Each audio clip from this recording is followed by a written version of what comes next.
langsung wudhu aja, belum masuk waktu zuhur, agak sah tuh. Wudhunya agak sah, harus sudah masuk waktu. Kemudian yang ke-10 wal mualah, dan continue mualah itu habis dari baik mualah dalam basuhan, ya basuhan dalam arti wajah, kemudian tangan. Mualah di sini makna mualah itu adalah membasuh wajah sebelum keringnya wajah, dia udah membasuh tangan. Sebelumnya dia membasuh kepala, ya sebelum keringnya tangan dia udah membasuh kepala dan seterusnya.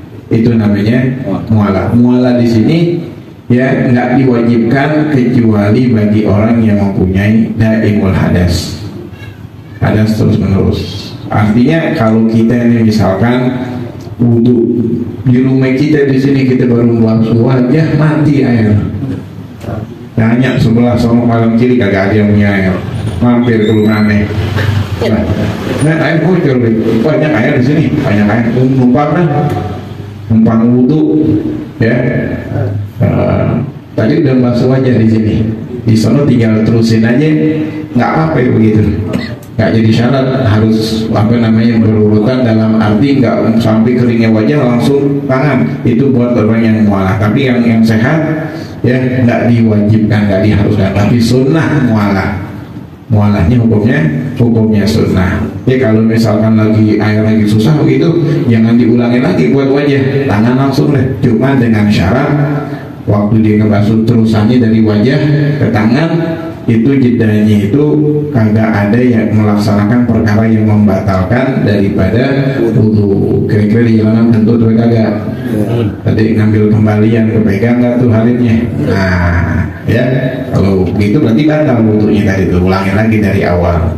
Mualah di sini wajib bagi orang yang mempunyai daripada daimul hadas. Jadi harus masuk waktu tadi sama mualah, dan juga diwajibkan juga bagi orang yang mempunyai daimul hadas, ya setelah dia sebelum dia wudhu, dia harus membersihkan daripada kemaluannya dia.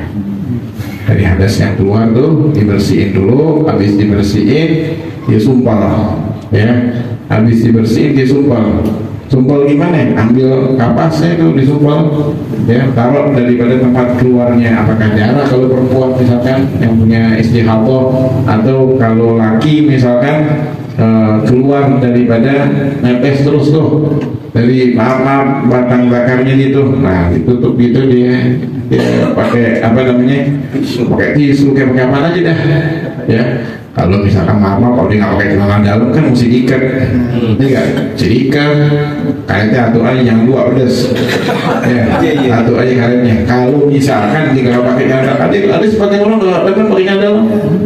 Ada sebagian orang sini bukan, dia nggak bisa punya dalam diikat. Kalau diwajib nyumpalnya, wajib tuh nyumpalnya. Kalau punya daimul hadas, sumpal, disumpal, ya diikat. Misalkan kalau nggak diikat apa? Kalau pakai celana dalam, dia pakai celana dalam, kemudian wudhu langsung buru-buru.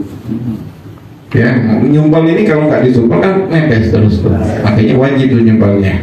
Kalau perempuan di lubangnya itu, lubang keluar itu disumpal gitu.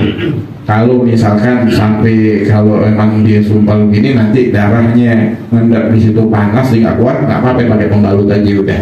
Tapi kalau dia bisa, wajib sumpal dulu baru pakai pembalut. Habis itu ya dia melaksanakan itu. Setelah itu dia buru-buru wudhu, habis wudhu langsung sholat, nggak boleh nunggu-nunggu. Kalau pakai nunggu-nunggu dulu, laki gue lagi kemana nih, belum pulang kantor. Dia pulang-pulang udah lama, tahu-tahu ya belum batal wudhunya, cuman harus diganti lagi, sumpelannya dibuka lagi, ganti baru, bukan lagi wudhunya, diwudhu lagi. Padahal dia belum mengerjain perkara yang membatalkan wudhu, wajib diulangi lagi wudhu. Kalau emang nggak mualah, yang sekiranya menghabiskan daripada waktu, menghabiskan 2 rakaat yang sesingkat mungkin, ya itu pelajaran kita pada kesempatan yang lalu. Nah sekarang akan dijelasin tentang nawaqidul wudhu. Udah kita laksanain itu semuanya, kita wudhu. Nah apa yang ngebatalin wudhu? Ya perkara yang ngebatalin wudhu dikatakan Faslun nawaqitul wudu arba'atun. Fasal menjelaskan perkara-perkara yang dapat membatalkan wudu ada 4 perkara. Ya, ada empat perkara. Yang pertama dikatakan al-awwalu al-khariju min ahadi sabilain. Keluar daripada salah satu 2 jalan. Al-kharij min ahadi sabilain, min kubur au dubur. Ya, min kubur au situ pakai wadubur situ ya. Maksudnya au dubur, min kuburin au dubur. Dari kemaluan ya, kubur depan atau kemaluan belakang. Baik bentuknya daripada kotoran, air, cairan, ataupun yang keluar itu ya benda padat, batu yang keluar, ya. Orang punya kencing batu tuh, Anda punya kencing batu 40 tahun ini, ya 40 tahun kencing batu, ya tapi tidak tinggalin semuanya, aktivitas tidak tinggalin, ya. Kalau kamar mandi katanya lama, kamar mandi itu dia punya penyakit begitu. Banyak ulama-ulama ujiannya begitu, ada yang kencing batu, ada yang wasir, ya, ambeyan. Ya, Imam Ibnu Hajar penyakit begitu, ambeyan. Habibul Haddad begitu juga tuh. Bahkan katanya diriwayatkan kalau dia ngajar tuh di bawah pantat ini baskom, darahnya terus. Ya Allah, kalau itu libur. Kalau ngajar nggak pakai libur. Ya, itu begitu. Sakit dia masih ngajar juga, semangat hilang penyakitnya dia kalau udah ngajar deh. Nah itu keluar salah satu daripada kemaluannya, ya, sesuatu keluar maka batal daripada wudunya. Tapi kalau wasir itu ada pembahasannya lebih luas lagi tuh. Bagaimana tafsirnya? Nggak mutlak langsung batal, nanti ada penjelasannya. Kadang-kadang wasir itu udah keluar tuh wasirnya, dari situ ntar keluar darah di sini.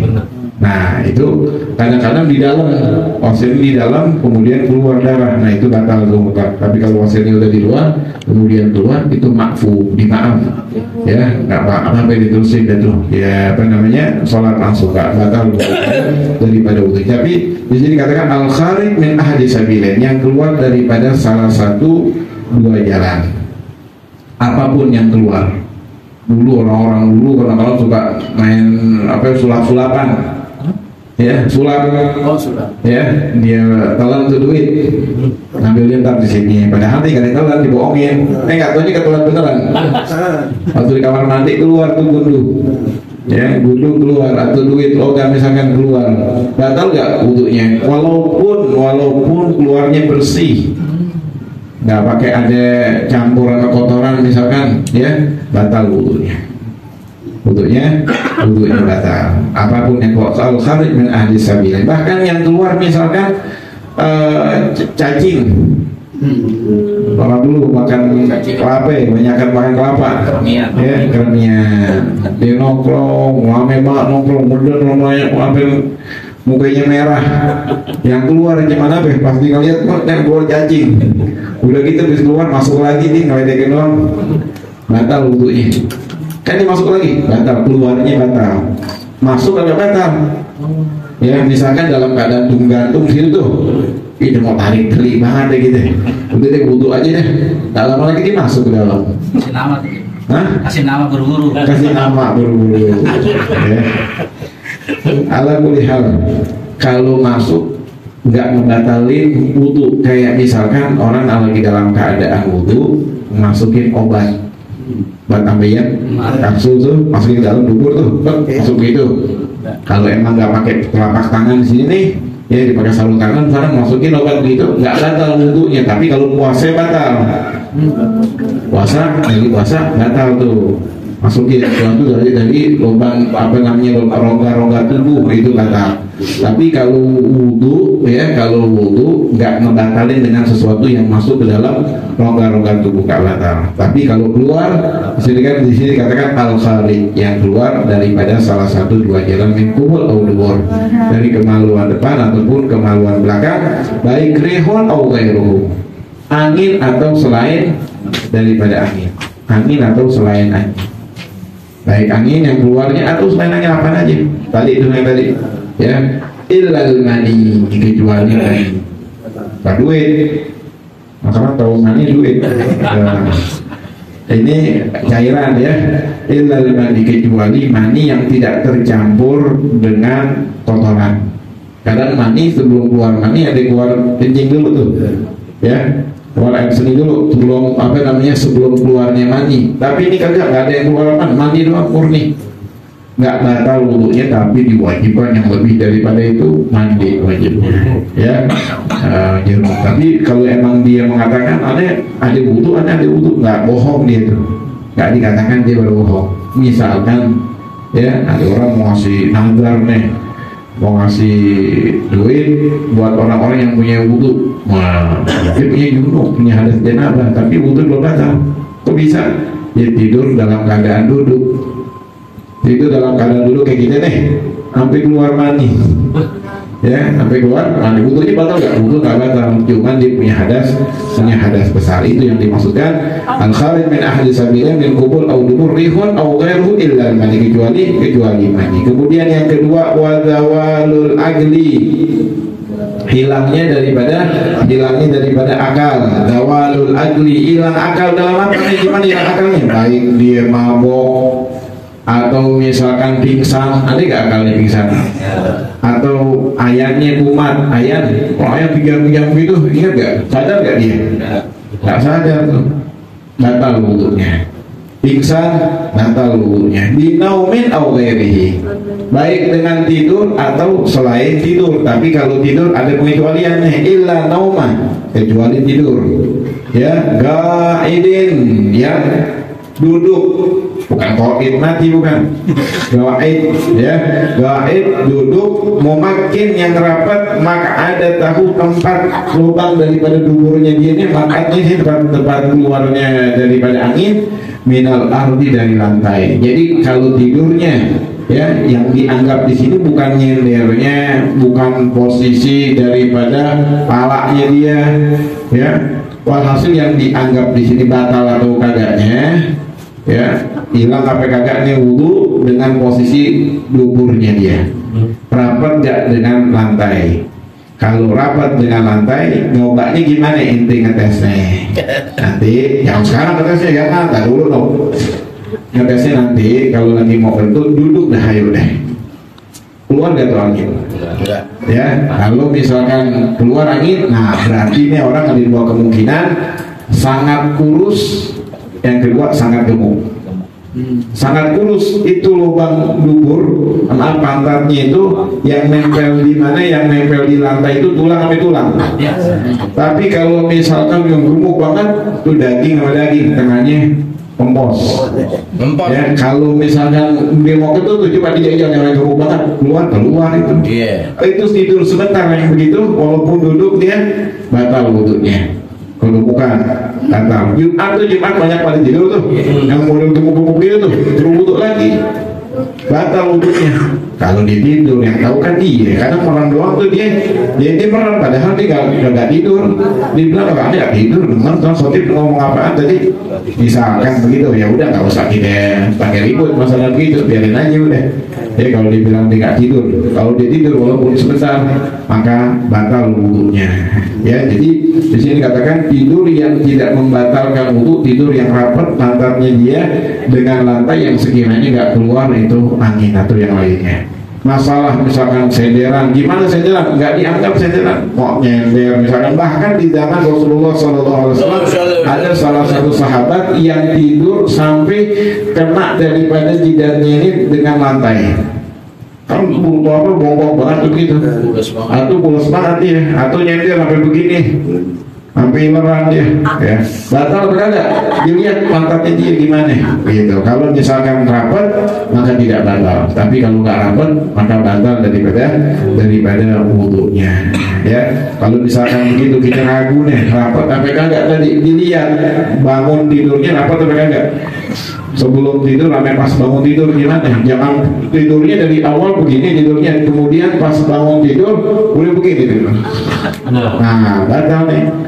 ya batal wudhunya dia, walaupun sebentar tidurnya begitu ya, maka batal wudhunya. Bahkan kata ulama walaupun disumpel pakai kertas senapaan biar kagak keluar, pakaiin samban deh ya, nggak keluar, batal wudhunya dia kalau memang nggak rapor dengan apa, dengan lantai. Itu yang kedua. Kemudian yang ketiga, asanisu iltiga basar basyaratain, nempelnya dua kulit, rajulin wa mra'atin, laki-laki dan perempuan, kabiren ya, kabiren dewasa dua-duanya, ajnabiyan yang ajnabi bukan mahram, bukan muhrim, mahram ya, bukan mahram, min ghairi hail, tanpa ada alas, tanpa ada hail. Apa itu? Baik apa namanya, kain ataupun kertas ataupun plastik atau yang lainnya ya. Ini nempel dua kulit, beda misalkan kalau nempelnya itu kulit ame kuku atau kulit ame rambut, nggak batal. Kulit ame kulit, yaitu yang membatalkan daripada wudhu. Rajulin wa imra'atin, laki-laki dan perempuan, laki-laki dan perempuan. Kalau laki-laki sama laki-laki ya, walaupun maaf zaman sekarang nih banyak nih, walaupun dia demenan laki-laki sama laki-laki nggak batal, walaupun dia demenan, dia syahwat, syahwat ini hukumnya haram ya, syahwat yang haram, cuman batal wudhunya apa kagak? Kagak batal wudhunya. Wudhunya kagak batal. Dikatakan laki-laki dan perempuan. Atau misalkan dia tadinya laki-laki tapi dia lupa jadi perempuan. Dulu masih kecil namanya kita mandi bareng, mandi hujan bareng-bareng, nggak pakai apa-apa. Nah kecil kan dulu namanya ya, bogel aja begitu keluar. Malah kita tahu punya kemaluan itu. Kita ngeliat masih kecil, tahu-tahu dia udah gede jadi perempuan. Kita pegang tuh, nggak batal wudhu kita. Kita tahu dia laki-laki ya, kita tahu dari laki-laki. Yang batal ini laki-laki dan perempuan. Tapi kalau memang ada perempuan kemudian kita pegang dulu, sebenarnya laki-laki dan perempuan ya, jangan deh, nggak usah pakai tanya, perempuan gitu deh ya, batal daripada wudhu kita. Pegang apa namanya, kulit dengan kulit, laki-laki dan perempuan, kabiren. Nah kabiren di sini nggak dikaitkan dengan umur. Oh, kabiren maknanya balik, oh bukan. Ya, kabiran di sini yang dikatakan kabir di sini adalah balagha hadd syahwat. Udah sampai ada batasan syahwat tatkala laki-laki yang normal melihat wanita yang sekecil itu. Nggak dikaitkan umurnya. Kadang-kadang umur 10 tahun badannya udah bongsor. Makanya ini umur nggak dijadiin patokan, balik nggak dijadiin patokan. Yang belum balik pun ya ada, misalkan yang badannya misalkan bongsor, laki-laki udah bisa ada apa namanya, ada syahwat di situ. Tapi yang normal nih bukan. Jadi sebagian laki-laki nggak boleh lah, karena kecil ada syahwat, dan nggak normal tuh.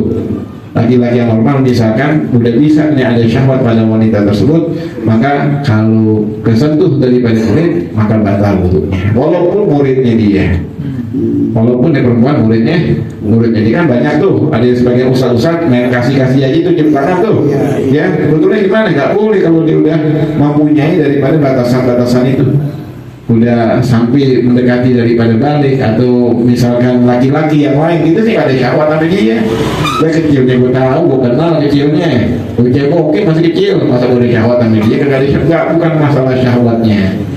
Yang kira-kira laki-laki lain ya, itu kira-kira ada bisa nggak di syahwat, apa namanya, ada syahwat pada wanita tersebut, wanita ke laki-laki, misalkan dia ke laki-laki yang sekecil itu perbedaannya kita dengan apa, dengan perempuan. Kemudian dikatakan kabirah ini ajnabi. Siapa itu ajnabi?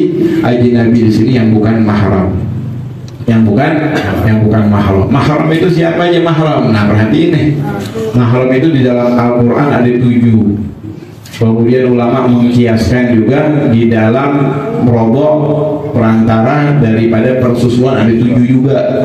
Kemudian ditambah lagi perantara daripada pernikahan ada 4. Jadi berapa dong? 7 sama 4 18 tuh mahram. jumlah mahram ada 18 yang di dalam Al-Quran disebutkan hurrimat alaikum ummahatukum wa banatukum wa akhwatukum ya ila akhir ayat. Diharamkan atas kalian ibu-ibu kalian, dalam arti ibu ke atas. Ibu kita punya ibu lagi, ibu lagi, wah ya sampai ke atas tuh mahram kita.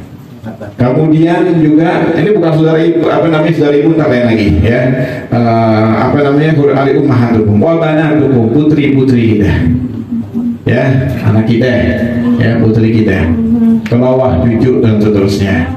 Kemudian wa akhwatukum, dan saudari kita ya, saudari kita. Kemudian